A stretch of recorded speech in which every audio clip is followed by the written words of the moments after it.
This is the primal scream of a dying regime. Pray for our enemies, because we're going medieval on these people. You're just not got a free shot on all these networks lying about the people. The people have had a belly full of it. I know you don't like hearing that. I know you try to do everything in the world to stop that, but you're not going to stop it. It's going to happen. And where do people like that go to share the big lie? MAGA media. I wish in my soul, I wish that any of these people had a conscience. Ask yourself, what is my task and what is my purpose? If that answer is to save my country, this country will be saved. War Room. Here's your host, Stephen K. Bannon. Thank you. Monday, 3 August, year of our Lord 2026. Thanks for sticking with us in our late afternoon, early evening edition of the War Room. Captain Jim Fanell joins us. Joe Allen's going to be up in a minute. Eric Metaxas, so we're pretty packed this afternoon. Captain Fanell, I want to talk about the main thing and how I think our attention's being diverted and we're taking our eye off the ball. That is all important. But I got to ask you, the president said yesterday, hey, we're going to be in a negotiation. I'm going to stop a massive air attack that would be as large as World War II. The Iranians came back to me and said, hey, we ain't talking about anything about peace. However, they did admit we are talking about, with Oman and the United States and Saudi Arabia, I guess others, about the Strait of Hormuz. You and I were in agreement with the MOU. One of the big mistakes in the MOU, in fact, I think the biggest mistake, was they actually had a section that's dealing with Hormuz, and they talked about Iran and Oman working out. They would work out with us some mechanism, some discussion. And that, I think, led the Iranians to think, hey, the Americans are soft on this, or they're open to discussion about this. Well, there should not be any even discussion about it. Your thoughts, sir? Yeah, Steve, this idea that we would negotiate away what we've stood for 250 years, which is freedom, is just unacceptable. And so I got it that diplomats try to come up with new avenues of negotiation and discussion points, but we should be firm on the idea that we're not going to negotiate away freedom of navigation for all nations, not just America, but it's in our interest to make sure that the navigation choke point of the Strait of Hormuz stays open, because there's spillover effects. We're seeing, what happened in Spain. What would happen if the Strait of Gibraltar was shut down? What would happen if the Taiwan Strait was shut down, where 50% of all international container ships pass through each year? What would happen if the Boston Channel was shut down? But here's the thing. I agree. Straits of Malacca, South China Sea, we're going to talk about that in Taiwan. That's central to America's defense, because in hemispheric defense, the key is the Central Pacific as our strategic pivot, not the heartland of Asia, not Mackinder's theory, and also the three-island chain. This is why it's important, and we've tried to get this audience up to speed. However, Hormuz, the Red Sea entrance to Suez and Gibraltar, that would appear to most people would say, hey, where's Europe on this? Where's the Royal Navy? Where's the French Navy? Where's the Italian Navy?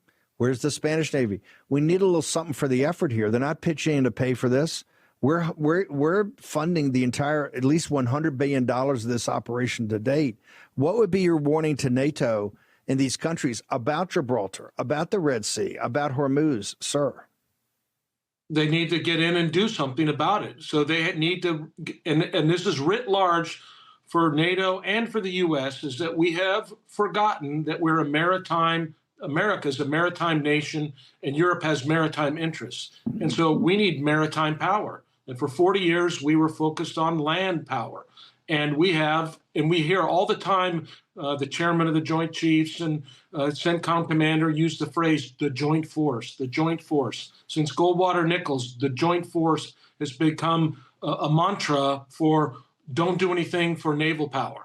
Well, guess what? If we can't open the Strait of Hormuz after 5 months, then I would suggest that the joint force is failing in its mission, which is to keep freedom of navigation open. So how about we task the joint force, both at NATO and in the Pentagon, to open waterways? That's a joint force requirement that is deficient, and we're failing. So we can go bomb and take out nuclear sites like Midnight Hammer, and we can do other bombing campaigns, and we can have SEALs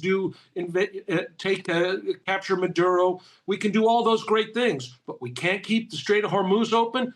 Guess what? That's a failure, joint force. So let's get the Pentagon off this everything but naval power, and let's get back to joint force operations in support of the naval requirement. Now, we're going to directly link that to the current dilemma we're in. The Secretary of Treasury, Scott Bessent, and thank God we got Scott in this position because nobody in the world could handle it better than him right now, the global capital markets. We are intervening in kind of a joint thing, but it's really for us to save the Treasury market and not have interest rates explode and to be able to fund these massive deficits we have. But the Strait of Hormuz, the inability for us to kind of take control there, Hormuz has had an impact on world oil prices, had an impact on liquefied natural gas. The Japanese economy is starting to feel it. They are a major strategic partner for us in Asia, in the Pacific.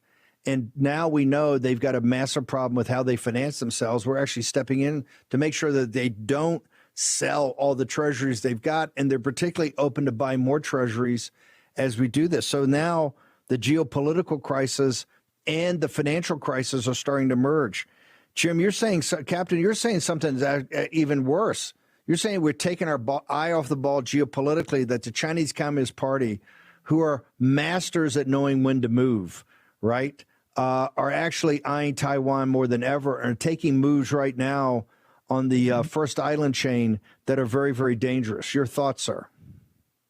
That's exactly what's happening, Steve, is that China has recognized that there's chum in the water, and they're starting to move in the month of July in what I call the Chinese Maritime Sovereignty Campaign. And it's occurring primarily in 2 or 3 areas. The lower Nansei Shoto, or the lower Ryukyu Islands, around Taiwan. In the last 2 months, China's been sending Coast Guard cutters east of Taiwan, operating there, and then interrogating commercial shipping and asking them why they're operating in Chinese waters. Outrageous, similar to the outrage of what Iran's doing in the Strait of Hormuz. And then likewise in the South China Sea, over the last week and a half, we're seeing an escalation by China against the Republic of the Philippines at Scarborough Shoal and Second Thomas Shoal. On the 20th of July, there was an incident at Second Thomas Shoal where the Chinese again battered and harassed and beat Filipino sailors as they were trying to resupply their grounded LST that's been there since 1999 with sailors aboard. And the Chinese beat Filipino sailors. Then a couple of days later, they were up at Scarborough and they used water cannon against Filipino Coast Guard ships. We had done, the U.S., Japan, and the Philippines after that had done an exercise from the 21st through the 25th of July around Scarborough, not in the territorial water, but around it. And the Chinese didn't like that. And the next day they came by and they sent out a large deck amphibious warship and a number of destroyers, corvettes, type 056 Corvette, and they sent H-6K bombers uploaded with 4 Y-12 supersonic anti-ship cruise missiles to fly around there and to tell the Filipinos, if you do anything else, we're going to come after you. And then on the 1st of August or the 31st of July, the Filipinos submitted to the Commission on the Limits of Continental Shelf. They said, hey, here's our continental shelf claims for Scarborough Shoal.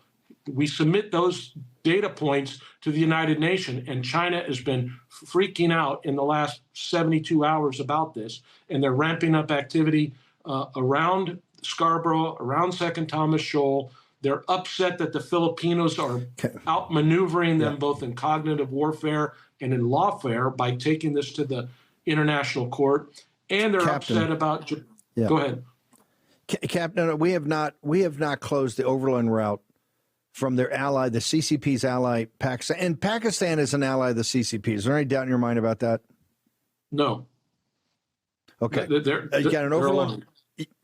You got because they're the recipient of so much of the One Belt, One Road. They've totally bought off their elites there. They've paid them all off. They're making a fortune. You've got the overland route to rearm the Persians by the CCP coming across. We haven't closed that yet. You have 2 carrier battle groups in the North Arabian Sea there for the what I call the potential quarantining of the Persian Gulf and the oil coming out to the CCP. And we may have to add another one for the Red Sea as the Houthis, another partner of the Persians and therefore a partner of the CCP, expand the war down to the Red Sea. How are we supposed? You say the main thing is, keep the main thing the main thing. But when we got 2 and maybe 3 carrier battle groups, and now there's this whole, the admiral's telling us, or the joint commander's telling us he can't defend Israel in the Eastern Mediterranean with destroyers like we did the first time because we ain't got enough.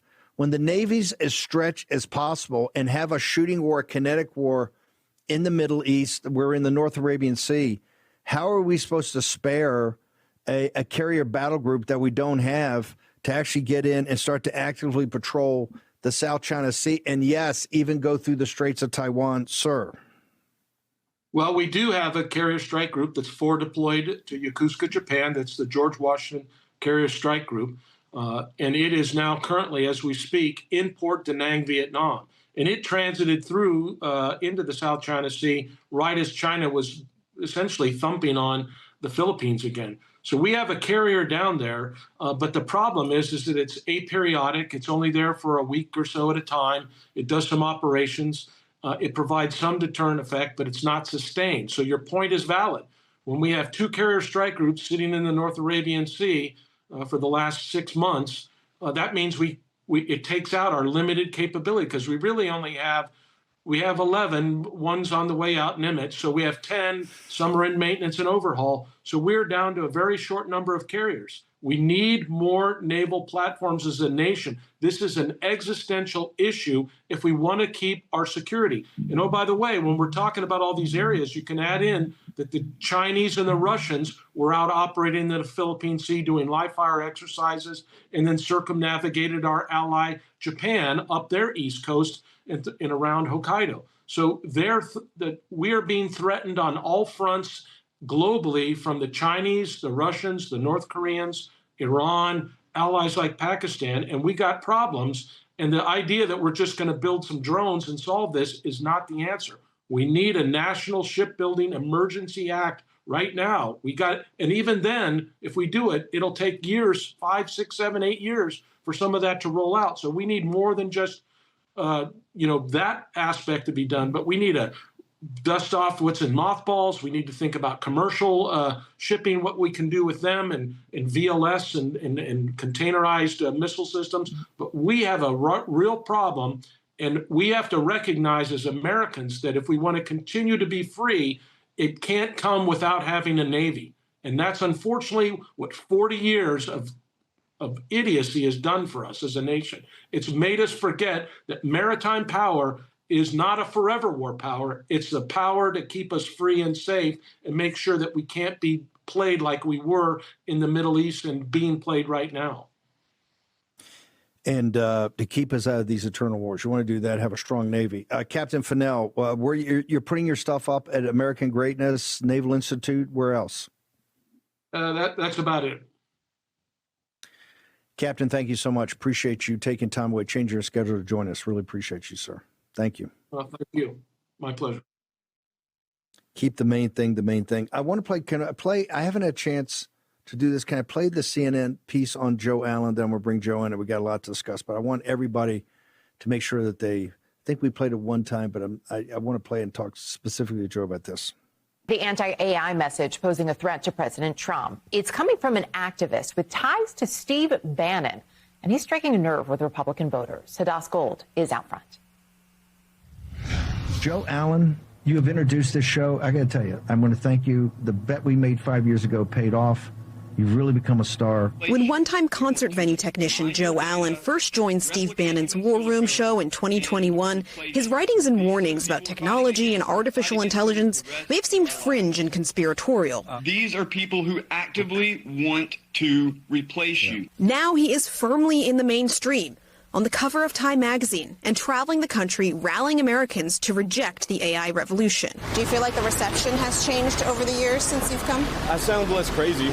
His message is resonating as more Americans express reservations about AI. Let's go to the Lord in prayer, please.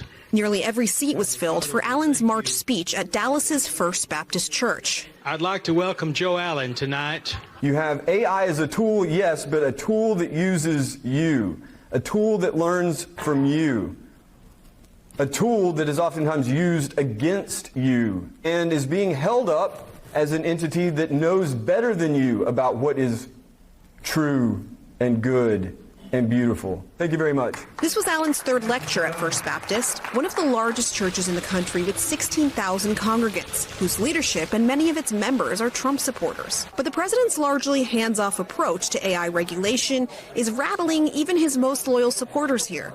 Do you think that this could be an issue for President Trump's political support at all? Trump does say some things that, true supporters like myself are like going, whoa, what? Because we don't know. When you don't know, you don't want to be for it. So we want to stop and we want to know. So we need more research. And it could pose a problem for President Trump in the midterms and beyond. It's not going to just change work and our relationship with work. It's going to change the very nature of human life. And as much as we support the president and love the president, it's a show that supports the president, we do on where we think he's getting bad guidance and advice, we are adamant that he's getting bad guidance and advice. Do you feel like that movement, your union of sort of the cautious about AI movement, is growing? Absolutely. I'm just one guy. There's this entire network, the whole cultural matrix that's already filled with this resentment.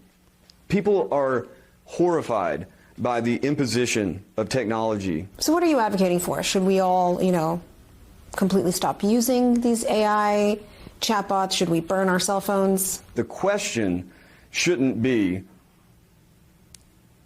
are you going to get left behind if you don't adopt the future that's being pushed at you from the wealthiest men on earth by way of the most powerful government on earth? None of this is determined, not yet. And they have a choice. They have agency. They still have human freedom. Erica, few things seem to unite people across the political spectrum quite like their concerns over AI and what they want the government to do about it. In fact, a poll released just last month by Pew Research found that a majority of both Democrats and Republicans do not have confidence in the U.S. government to regulate AI effectively, despite the fact that poll after poll shows that they want regulation of AI. So between the booing of AI at commencement ceremonies we saw earlier this summer to these protests against the building of AI data centers, it seems very likely that AI will be top of mind as voters head to the midterms this November. This is a teaching moment for us on so much of what we do, whether it was Fauci and the vaccines or the financial crisis, geopolitics. Joe, they started off there with this concept that, hey, Joe Allen was on the fringe, but now he's in the beating heart of actually the discussion today, and quite frankly, driving the discussion. You did not change your message at all. This is what they don't say. You didn't change your message at all. What you were warning, like John the Baptist, right, or one of the prophets is saying, hey, if we continue down this path, this is what reality is, and this is what it's going to turn into. And it turns out you were 100% correct. This happens on so many things we do, and that's why it's so important to find people with courage that get the command of the information and then have the courage to stick out there, particularly when people are coming against you all the time and calling you a wingnut. Your observations on that. I thought that CNN piece is just spectacular, sir. Your thoughts? Yeah, Steve, I really expected it to be much more of a hit, and meaning a hit piece. And I think Hadass Gold was very fair in her evaluation of the whole thing and didn't paint me as too crazy. I appreciated that.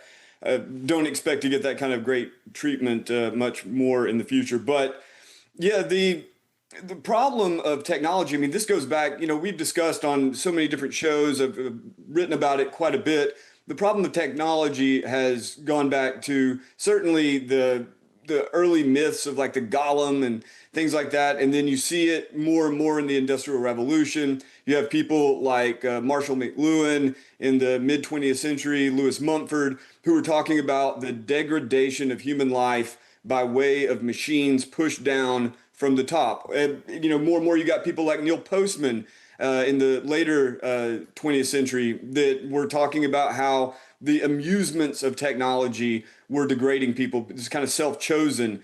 Aldous Huxley, I was just rereading Brave New World. So I guess what I'm saying, Steve, is that this is the sentiment that human beings can create devices, not just to make life better, not just for convenience, but devices that really degrade the quality of one's life, or at the extreme will bring people into total subjugation or just destroy them, wipe them off the map.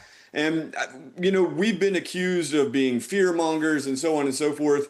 The fearmonger market is enormous. So if we're supposed to be the fearmongers, I don't think we're really doing our jobs, because I don't remember any time us saying that this was some sort of hopeless situation in which no one would be able to survive the outcome of advanced technology and AI. I think both you and I have been really, really clear that this is a moment of crisis, and that in this moment of crisis, we are called to act. We have to do whatever we can.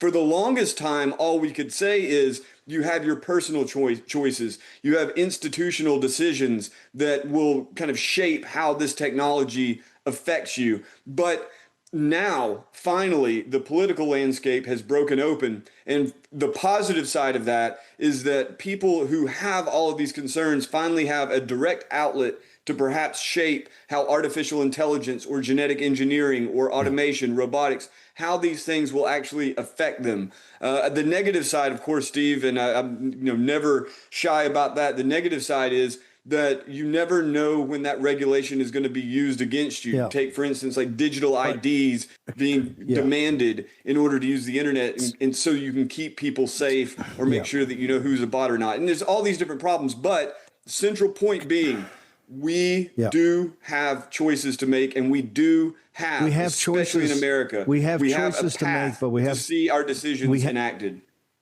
We have to make it now. I'm gonna hold you through the break in a moment. We've got about 5 minutes here. You came on. I started reading you in 2020. I think we made contact in late 2020. You became our editor for all things transhumanism, because we see the singularity and we see where it's coming. And singularity is the combination of all those.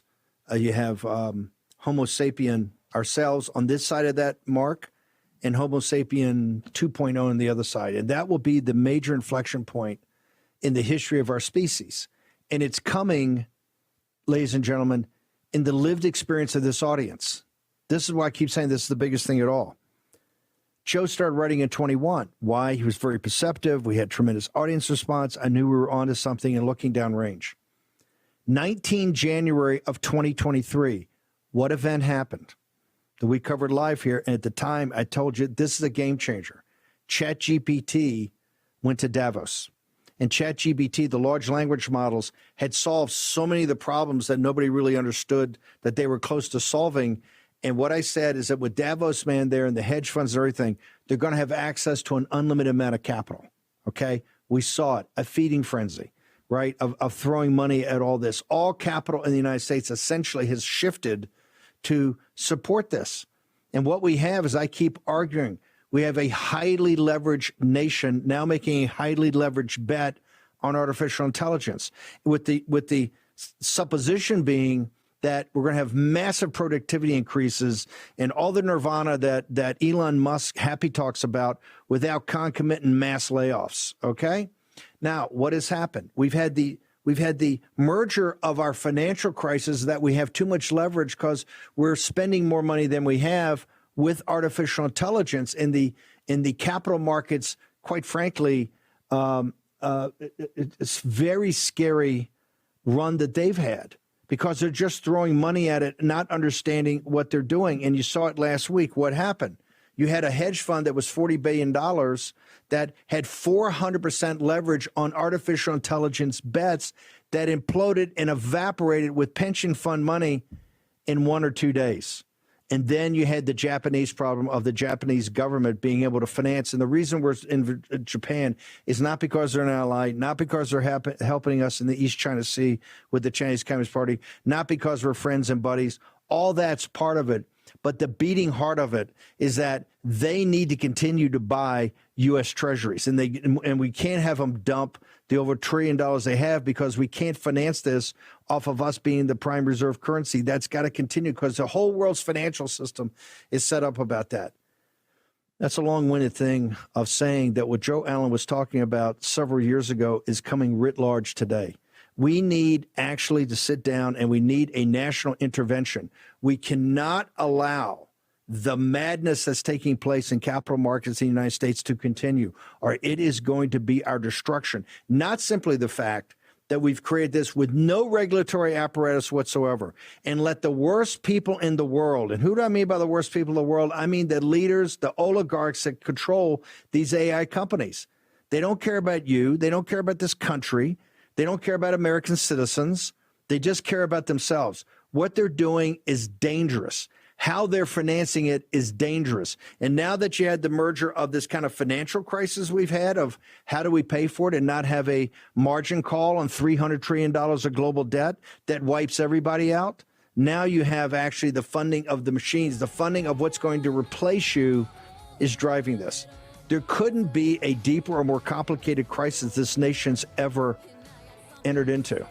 And it's going to take you, the American citizens, to be rock hard when we say we demand a solution that puts humans, American citizens in this nation first and paramount. Short commercial break. The Joe Allen, who's done so much laboring in the vineyard to warn people about what's coming. Joe Allen is going to be come back to us in a moment. Birch Gold. Make sure you check it out today, birchgold.com. In fact, here's the easy way to do it. Text Bannon, B-A-N-N-O-N, 989898. Talk to Philip Patrick and the team. Look for a still point in a turning world or a world that's spinning rapidly out of control. Joe Allen next. War Room. Here's your host, Stephen K. Bannon. Joe Allen, your observations about my mini rant, sir. You know, Steve, we talk a lot about the singularity, the technology advancing at an exponential rate. And in general, the critique of the technological singularity is that you have all these S-curves where the technology levels off. With the financial singularity around AI, I mean, that really is anyone's guess. Will this bubble pop? If it pops, how bad will it be? But one thing is for sure, what you were describing with the World Economic Forum of 2023, ChatGPT had just been released in November of 2022. It showed all of this promise as far as being able to, quote unquote, understand language and communicate. And it was, I don't really understand the money markets like you do, so I didn't really see it happening like it has. It's been astounding. All of this money pouring into this idea that they can create a non-human mind that can do anything a human can do, but most likely better. And all of the people driving this, from Sam Altman, Elon Musk, Demis Hassabis at Google DeepMind, even Mark Zuckerberg, and of course Dario Amodei at Anthropic, all of them, as they create this technology, as they take in these trillions of dollars, are telling us, all of them, that at some point, whether it's this year or 5 years or 10 years, at some point, this technology will advance beyond any human being on Earth. The most brilliant man you ever knew is going to be dwarfed by this machine, and the machine will be able to improve itself. The recursive self-improvement leads to what is known as an intelligence explosion, meaning that humans are then demoted to second-class beings on planet Earth, and the AI occupies the place that once was occupied by gods.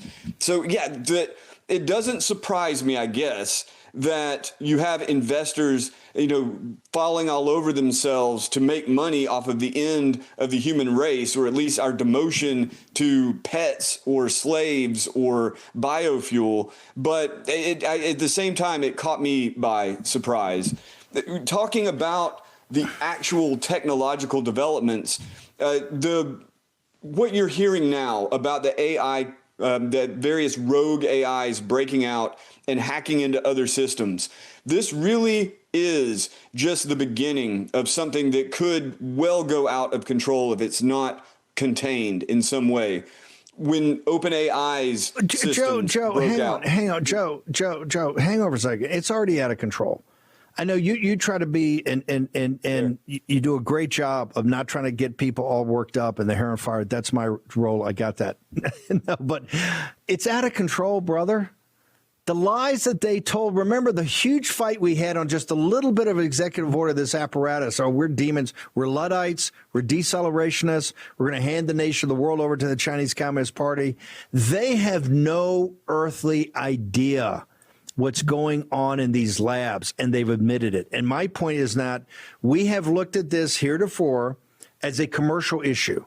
It's not a commercial issue. We've been arguing. I mean, the apparatus is looking at it as a commercial issue. It's not a commercial issue. This is a national security issue. The point you made on the morning show, I hope people embraced it, in that the labs themselves didn't know for a week or two. And then they take a time to try to figure out before they even tell the government. There's no warning mechanism that we have that warns us as a nation and as citizens and as a people and as a species of exactly what's going on. That's only going to get worse, because we know that's even more advanced work going on in these labs right now that we have no earthly idea what's happening. And we're dependent upon some of the worst people on earth for our protection. This is absurd. I knew at the time when we did those Davos shows, I told you, I said, the floodgate for capital, because this is the next big thing, and all Davos wants is the next big thing, right? And this takes out human labor. This is going to be this is what it said, a flood of trillions of dollars of investment capital that then got this thing spinning so far out of control. That's what they're trying to protect now. They don't want that investment capital touched with or screwed with. And I keep saying this thing is getting more and more dangerous every day. And they admit it. But they keep saying, oh, well, we'll figure out some way to control it. That's why what they've blocked on Capitol Hill is to their advantage. Now they're going to go in recess. Now we're going to go back to run for re-election. Now you're going to have a lame duck, and nothing's going to get done to codify this. Joe Allen. Yeah, this is oftentimes compared to the nuclear age, right? Artificial intelligence is the new nuclear bomb. And it is, I think, as far as the magnitude of the technology's power, I think it's an accurate comparison, but there's a lot of differences. One of the big differences is that nuclear physicists understood, for the most part, exactly, down to the atomic scale, exactly what was happening in a nuclear explosion or in a reactor. In the case of artificial intelligence, they know, of course, how they build the scaffolding of the brain, right? The architecture of the AI. They know basically how it works when you train the AI. But once you get to the point that you've built the architecture, you've built the brain, right? A fresh digital brain, and you've fed it all of this data, and it begins to learn. Its weights are shifted, and it begins to learn. When the end of that process comes, you have completed the training run and the post-training run,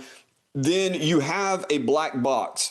No one is really sure what's happening inside. Even the simpler models from back in 2023 and before, no one is really sure what's happening in there. That's why you have armies of researchers who, after the AI has been released, go in and they ask it questions, they test it, they do all these different things to find out what they have just created. They really don't know. So that black box element, when you say they don't know what they're doing, they just literally don't know for certain what they're doing. They can put guardrails on it. They can use human reinforcement learning to get certain effects out of it, but they don't know what's happening. And so you end up with a situation like you did with OpenAI and their newest model, GPT 5.6 Sol, and then another unreleased model, most likely this Astra model that completed all of these mathematical problems. Yep.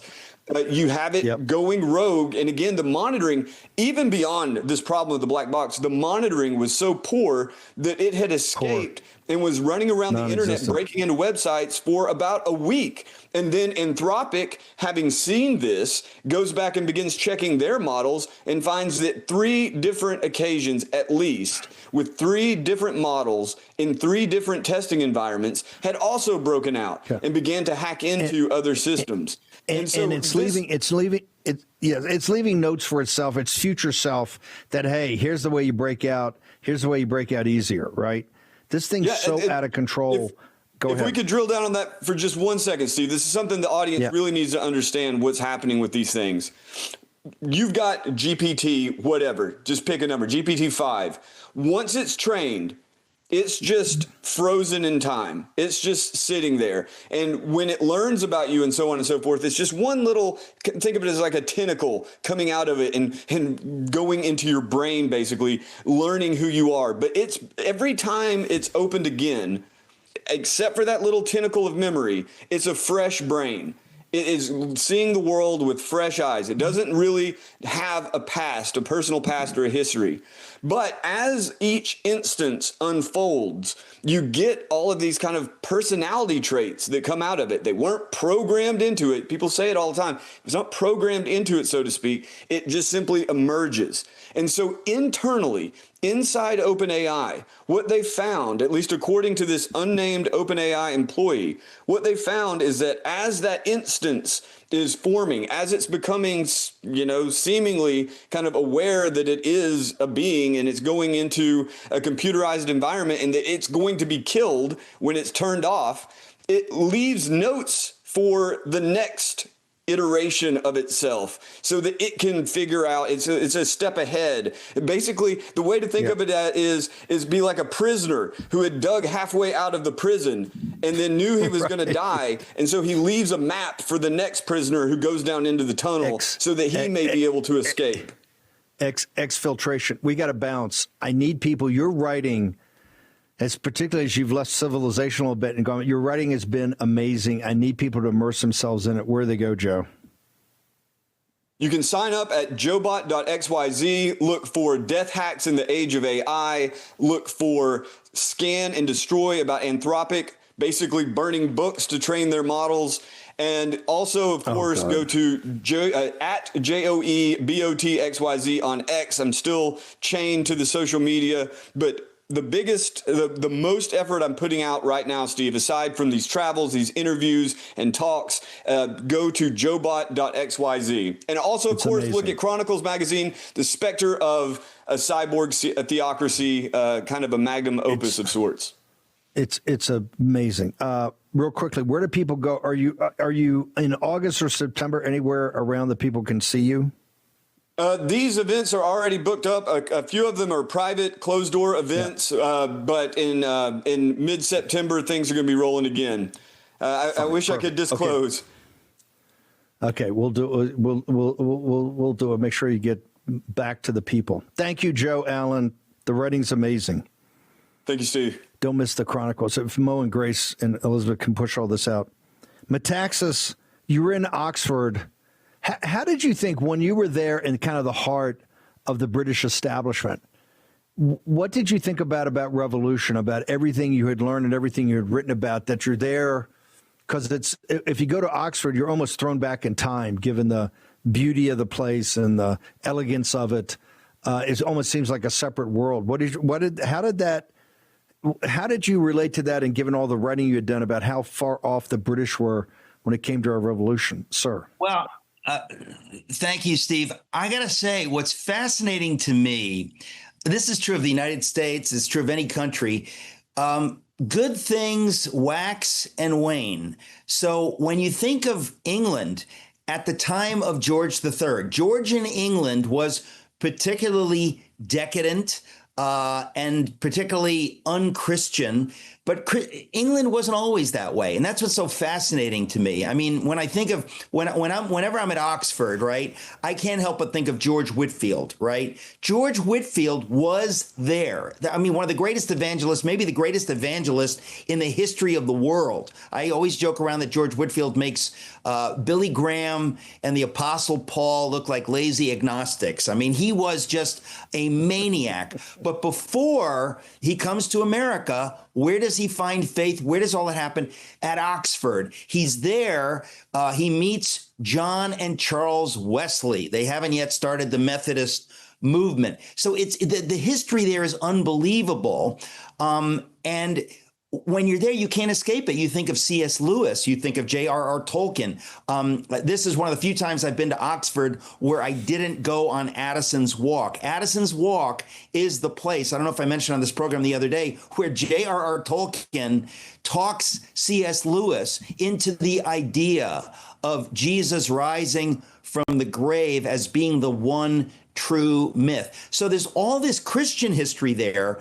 But I think what's interesting to me is it's also always countercultural, because let's face it, C.S. Lewis and Tolkien and their Christianity, they weren't exactly warmly welcomed in the faculty clubs at Oxford. And when you look at the Wesleys and George Whitefield, they were mocked by the students of the day. So it's just kind of fascinating to me that you have, the question is, what Oxford are you talking about? It's like saying, what America are you talking about? Are you talking about the America of Joe Biden?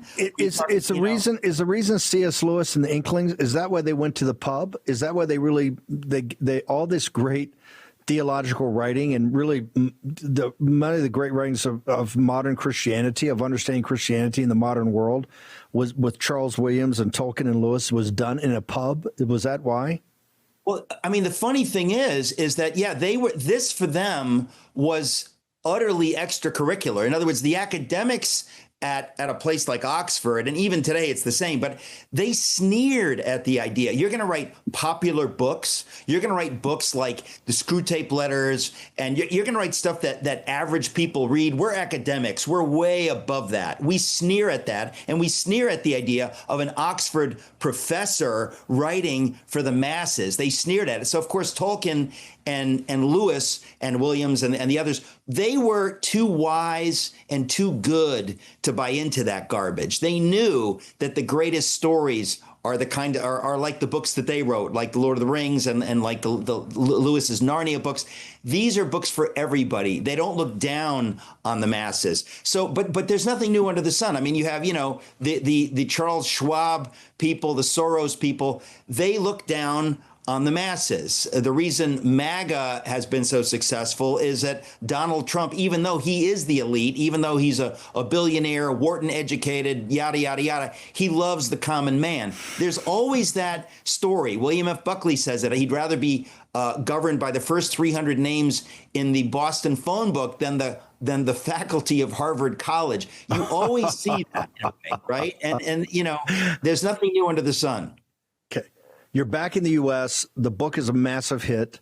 I keep telling about, and people are getting back to me and said, Steve, it reads just like a novel. So you've used these amazing novelistic techniques to kind of all these cliffhangers and the drama of the revolution.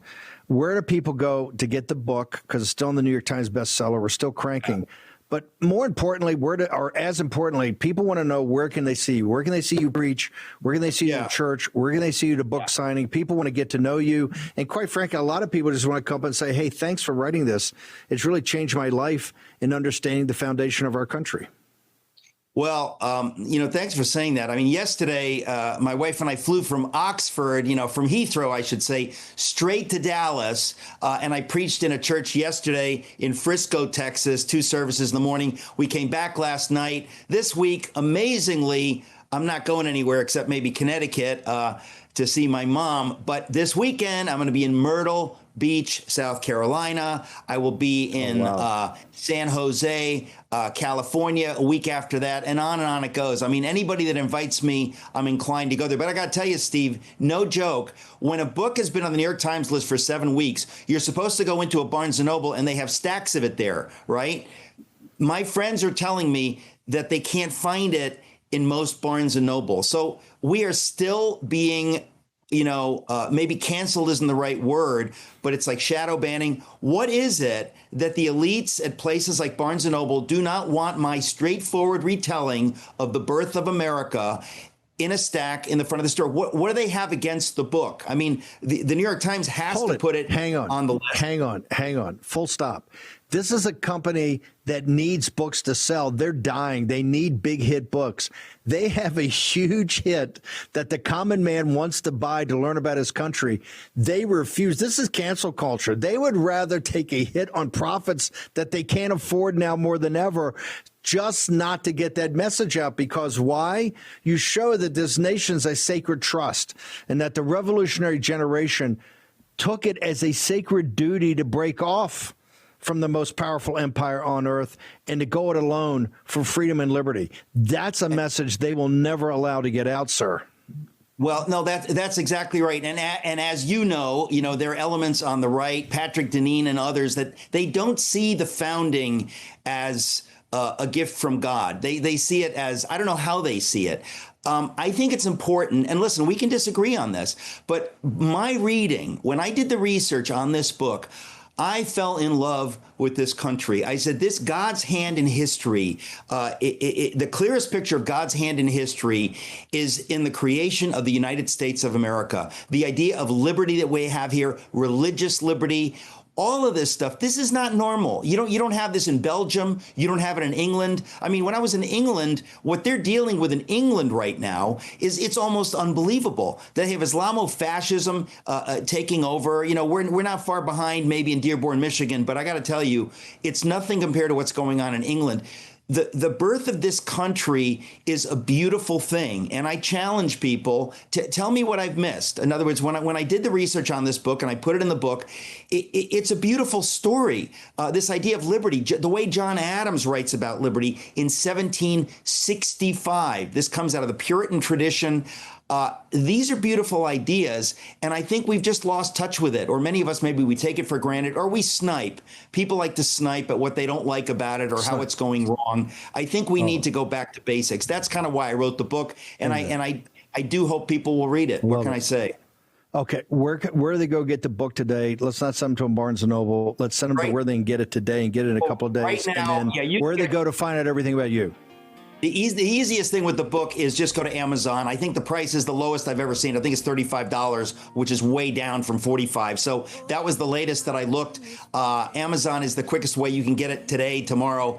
And you can find me at ericmetaxas.com. My schedule is crazy. I'm going to be just traveling everywhere. And so if somebody wants to invite me, you can invite me. People want to come up. They want to know more about you. They want to know more about how you wrote the book and about the book. And they want to thank you, Eric. So great. Glad you're doing this. Appreciate it, sir. Joe Allen and Eric Metaxas, two folks that put their shoulder to the wheel. And here's the amazing thing. It was your response, the War Room Posse's response to this, that is amazing. And has the elite, the established order in this nation, on notice. Yo, we're coming, and we're coming for you. Okay, we're going to be back at 10 a.m. Eastern Daylight Time tomorrow. Birch Gold, text Bannon, Bannon, 989898. Get the ultimate guide for investing in gold and precious metals in the age of Trump, not the era of Trump, the age of Trump. Now more than ever. Find out about all the tax-deferred ways you can roll your 401k or IRA or any of it into physical gold or a gold IRA. We'll see you back at 10 a.m. Eastern Daylight Time tomorrow morning when you will be back, wait for it, in the War Room. See you then.